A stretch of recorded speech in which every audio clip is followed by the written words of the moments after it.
오늘도 그러면 한번 열심히 우리 흑사장을 데리고 우리 흑형을 데리고 유럽을 한번 돌아봅시다.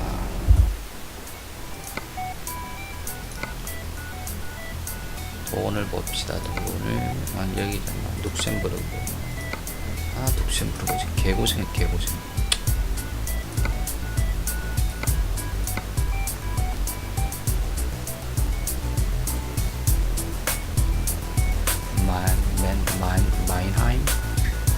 마인하임.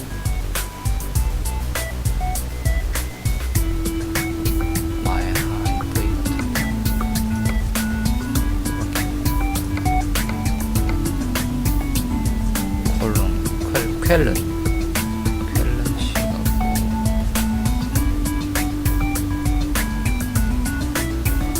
뭐야 소세지?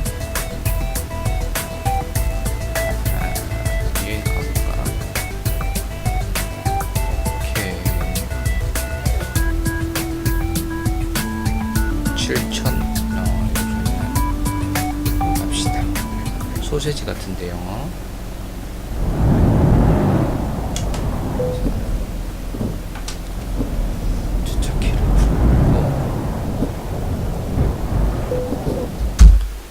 여기에 트랙 여기 있나 봅니다. 아, 맞네. 맨가에놈 왼쪽으로 왼쪽으로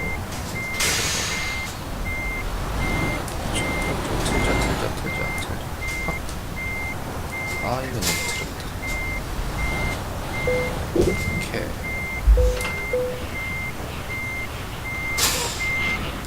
아, 이게 닭이야 오리야? 닭 같은데? 닭고기로 만든 여기 소세지인가 보네 이게. 자, 갑시다. 독일. 소세지는 독일이 유명한데 왜 룩셈부르크에서 독일로 추출하지?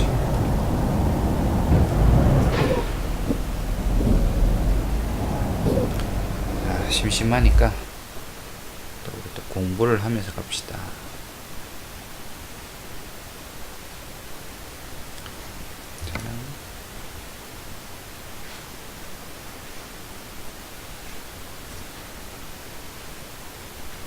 Oak moved off the bottom of the table with a 1-1 draw at Manchester United.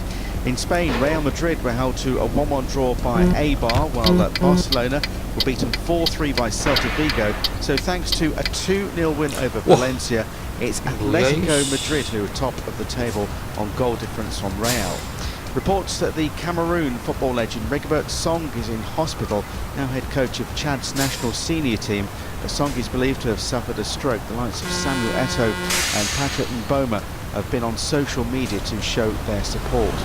Now to Formula 1, Lewis Hamilton wants answers from the Mercedes team after an engine failure at the Malaysian Grand Prix dealt a heavy blow to his title hopes. We've got so many engines made for so many paid drivers and only mine are the ones that are failing this year.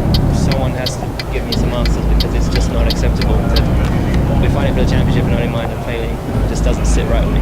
Daniel Ricciardo in the Red Bull took the race in Malaysia. Nico Rosberg came third. He's now 23 points ahead of his championship.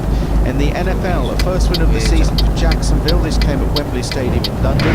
Jacksonville beating Indianapolis Colts 30-27. New England went down 14-0 against the Buffalo Bills, while in a clash between two of the sport's really famous names, the Dallas Cowboys beat the San Francisco 49ers 24-17. Andy Barwell, thank you very much. More sports on our website, bbcnews.com. By the way, here's a tip. Website, bbcworldservice.com/newsday. Good website.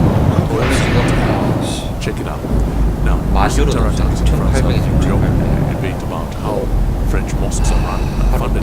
The Prime Minister has called for an end of foreign financing of French mosques and the imams that preach in them. But France's strict secularism laws prohibit the government from funding places of religious worship. A voluntary Levi and halal or kosher goods has been proposed to fill the gap, and the government is setting up a foundation for French Islam to facilitate funding. French Muslims are also asking questions about whether A radical 명절이야. overhaul 왜 is 이래? needed to fight extremism. John 아, Lawrence 네, will 진짜. rescue this. Friday prayers in the western French town of Angers. The 1,500 or so people, Arabs, Africans, 이거- Turks and white converts, older 맞아. men, younger men and boys, can't all fit into the rather nondescript building that serves as a mosque, and the crowd spills out onto carpets in the car park. We've just been listening to a sermon on peace and religious tolerance in Arabic, and thanks to a translator in French. The Imam is Moroccan and doesn't speak French. Part of his salary is paid by a local Muslim association, but most of it comes from the Moroccan government. This is the norm here. Of the imams in France's 2,500 너무 registered 많아? 저 이마에 mosques, 들어오는 게 more 있어. than 4 out of 5 are foreign nationals. On the way out, a man holds up a bucket and asks for contributions to help build a new mosque, a proper mosque with a dome and a minaret on a hill above Angers. 야, 너무 Mohamed 지체됐어, El 저기서. Houch, a chemical biologist turned lab director turned important French civil servant, was also the director of the Angers Muslim 일단 어제 Association. 버거를 물리치고 To see 모두 all 충격을 the 물리치고 우리 마누라를 데리고 왔습니다. 하지만 When 너무 Mr. 아니, El 일단 Houch we 없었어. walked down the ramp into what will be the underground car park. He says that just before Ramadan they held Friday prayers here in order to raise funds for building work. 3,000 people prayed in the building site, he tells me. When it's finished there'll be 2 more floors, making it the biggest mosque in France. When, or if, the acquisition of the land and the building so far has cost over £1 million, entirely paid for by local Muslims, but they need another £2 million to finish the job. So I ask him, foreign help of the sort the Prime Minister wants to stop. Certainement, parce que sinon, disons, ni pour les musulmans. Oh yes, for sure. We can't abandon this project now. And foreign investment is the only way we are going to be able to finish it. 자, 현재 The 속도 government and some 80. other people are worried that if there are foreign donors, then those donors will control the mosque. But we've adopted the principle that no single donor will be allowed to invest more than 1/5 of the total cost. In that way, no foreign donor will control the mosque. In Angers' large and modern city hall, Mayor Christophe Béchu, a member of the right-wing opposition Republican Party, agrees. The problem, he says, is with small, often underground Salafist mosques, not the big official ones, and he regrets that because the current climate of heightened suspicion, the new mosque project has become controversial.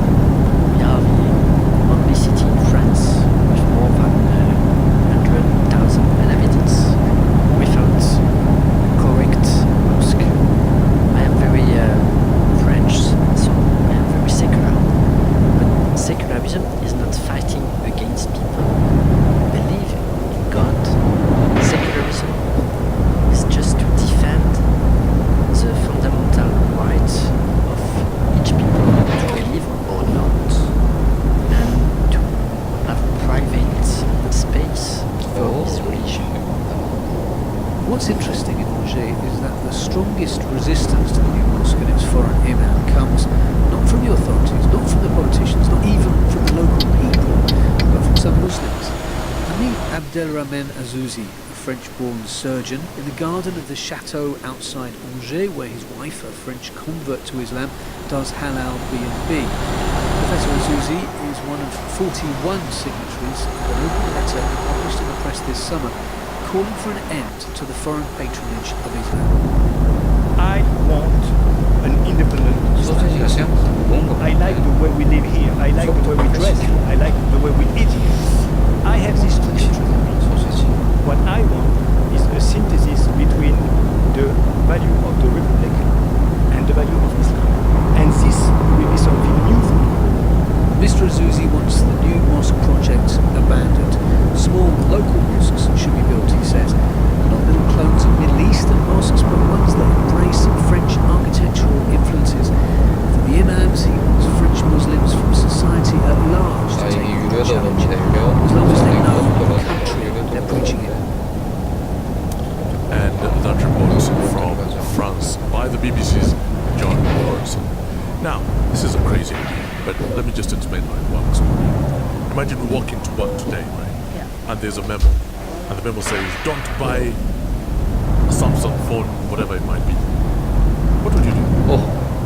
이거 BBC에서 삼성폰 나왔어요. Question it.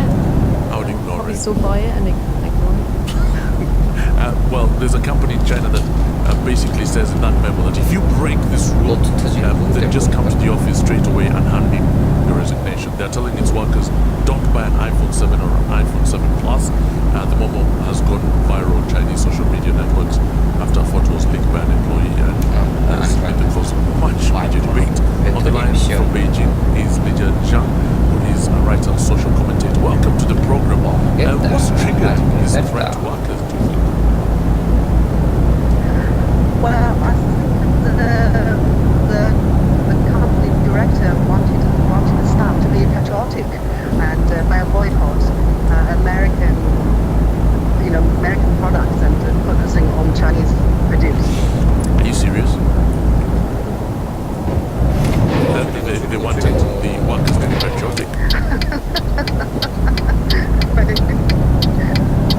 Yes, want workers to be patriotic, and in fact, this is not another only company. Another one more recently issued a similar notice to say threatening staff to buy iPhone because it's too expensive. We do not want staff to develop expensive tech like stuff.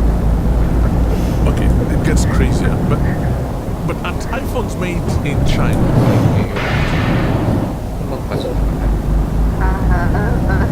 Yes, and either some parts made in China or some, they're all assembled in China.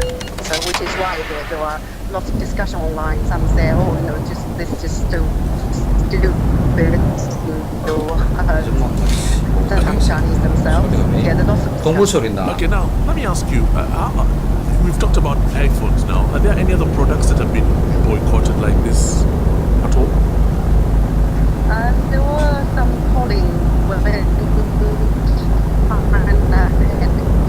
when China had what? Sorry, just when China had what? Yes.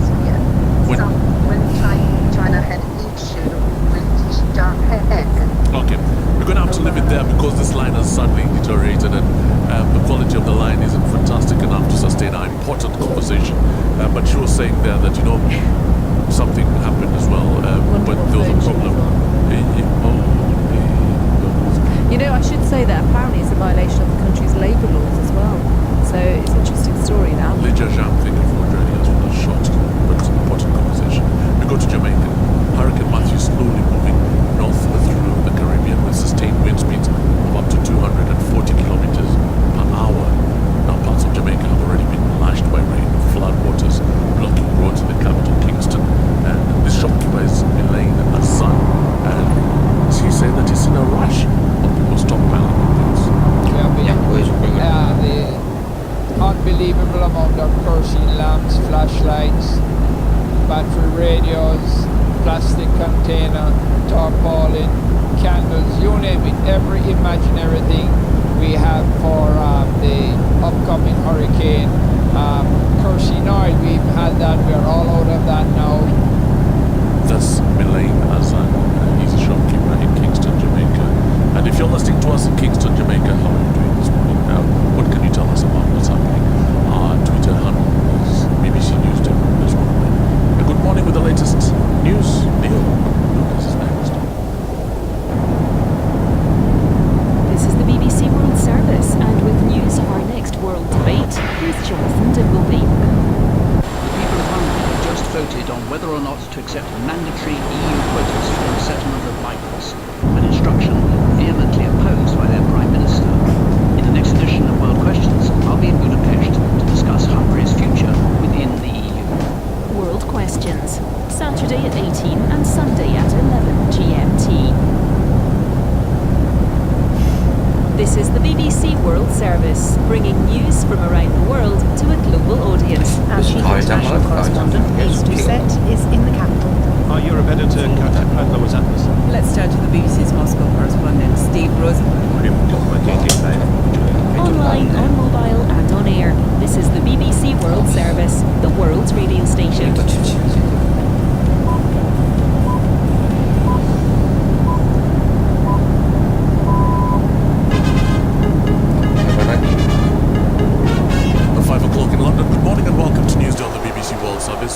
jalan ke Sujarnomya Iqbal. Colombians have rejected a peace deal between the government and FARC rebels signed last Monday. Yes voters were bewildered by the results. We thought the yes vote was going to win. I mean, we had hoped Colombia was going to understand there was an historic chance to end the war. It doesn't make any sense. The Afghanistan city of Kunduz is under attack by Taliban insurgents. Hungary's Prime Minister is hailing a referendum on a European Union-imposed migrant quotas a success after an overwhelming majority of voters rejected the plan. But only 43% of eligible voters took part, making the process invalid. And we hear why a man who moved to the US in 2004 was extradited back to Rwanda to face charges of participating in the genocide. 선사시대 거푸짐 나왔을 거푸짐. All that coming up after the latest world news. Hello, I'm Neil Nunes with the BBC News. Colombian voters have rejected a landmark peace deal between the government and FARC rebels by the narrowest of margins. More than 13 million people cast their ballots, but the no camp won by fewer than 60,000 votes.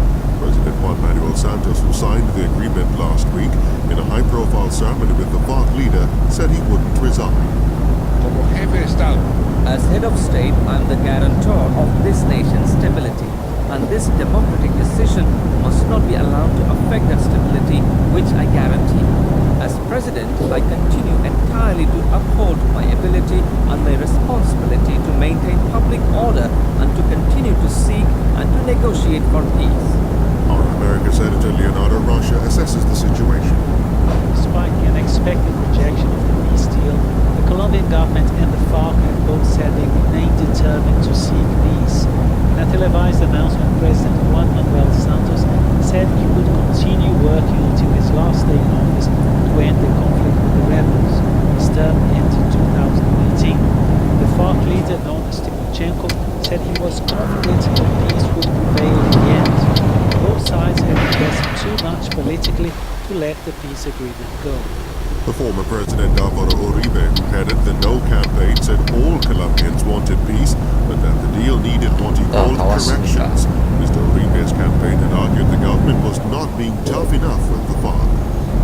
A wealthy Brazilian businessman, João Doria, has been elected mayor of the country's largest city, Sao Paulo. Brazilians went to the polls in more than 5,000 towns and cities to choose new mayors and city councils. The first election since the impeachment of President Rousseff in August. Centre-right candidates have done remarkably well. Hungary's Prime Minister Viktor Orbán says that the European Union is facing important questions after new Hungarian voters rejected EU plans for the mandatory resettlement of migrants. More than 19% of those who voted supported Mr. Orbán, but on a turnout that was too low for the results to be mandatory. We get more details in this report from our Europe editor, Katja Adler. The referendum result is both emphatic victory and crushing defeat for Hungary's Prime Minister. On the one hand, he led a prominent, expensive and relentless referendum campaign, yet failed to persuade most Hungarians to vote. On the other, those who did vote sided with him almost unanimously, allowing Viktor Orbán to trumpet that a higher percentage of Hungarians voted against EU migrant quotas than voted for EU membership 13 years ago. Viktor Orbán believes he's leading what he calls a counter-revolution against EU centralisation. That report from Katja Adler. This is the latest world news from the BBC. Afghan officials say Taliban militants have launched a coordinated assault on the northern city of Kunduz. A police officer said the insurgents had been attacking from 4 directions and heavy fighting was going on in and around the city. Eyewitnesses said some Taliban militants had managed to enter the city.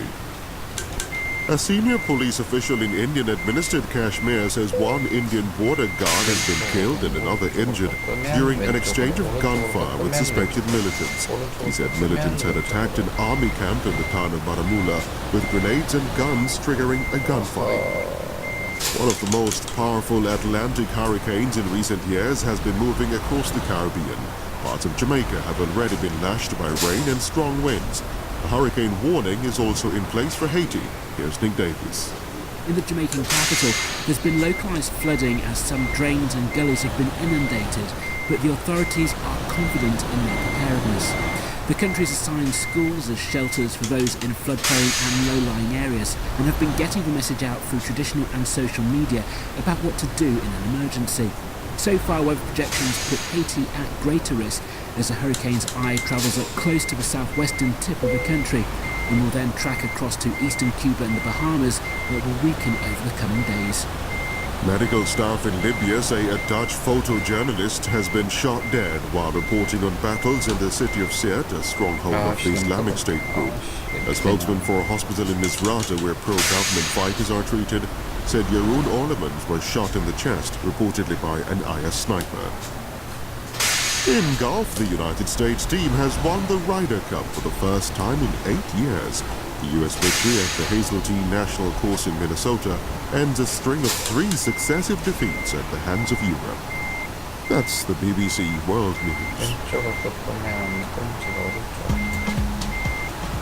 Thank you very much for that update of World News, Neil Nunes. Hello and welcome. This is Newsday coming to you live from London. We'll be kicking off with 2 referendum results with interesting outcomes. One in Colombia, where a peace deal with rebels has been rejected. And as you heard in the news, the other one is in Hungary on migrants. Still with referendum news, the UK Prime Minister Theresa May has said the process of getting Britain out of the EU will begin in March. And what's going on in Kunduz, the northern city in Afghanistan? Again under attack by Taliban militants. We'll find out the latest. 야, 이거 왜 이렇게 어려워 못해. So by less than 1%, Colombians have rejected a planned landmark peace deal between the FARC rebel group and the government. Less than 40% of the electorate took part in the referendum, and in the deal signed last Monday, the rebels had agreed to lay down the weapons after 52 years of conflict in order to join the legal political process. So why was it rejected? Well, I've been speaking to Virginia M. Bouvier, who has led the Colombia team at the United States Institute for Peace. She's been advising the warring sides at the table. Does she think enough was done in the peace plan to balance peace and justice? I think the peace accord at 297 pages was a quite complicated technical document, and it did not have a impunity for either side. It was a document that created a new justice system that would have ensured that victims had their day in court and that people were held accountable for crimes committed in the context of a war, including not only FARC but state agents, third parties, businesses that might have